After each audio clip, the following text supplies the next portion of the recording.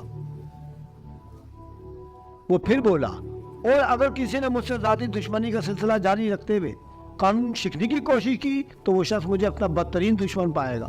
میں غزنی کے تمام لوگوں کو عزت و آبرو اور خوشحالی کی زندگی دینا چاہتا ہوں۔ عدل و انصاف میری بنیادی ترجیحات میں شامل ہیں کہ اس کے بغیر کوئی گوشہ زمین شاد و آباد نہیں رہ سکتا۔ سبکتگین کی تقریر جب ختم ہوئی تو دربار مبارکبادوں کے شور سے گونجنے لگا۔ اس کے بعد سبکتگین اپنے بیٹے محمود اور چند معتمد سرداروں کے امرس قید خانے کی طرف روانہ ہوا جہاں نظام شاہ گزشتہ 10 سال سے اسیری کی زندگی گزار رہے تھے۔ سبکتگین نے اپنے ہاتھوں سے آئینی دروازے کا قفل کھولا اور دبے پاؤں اندر داخل ہوا۔ نظام شاہ اس پہ عادت گھٹنوں میں سر دیے بیٹھے تھے۔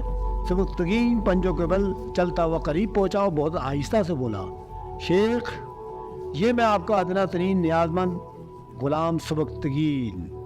ایک مرد قلندر کے جلال سے والی غزنی کی آواز میں ہلکا سا ارتعاش پیدا ہو گیا تھا۔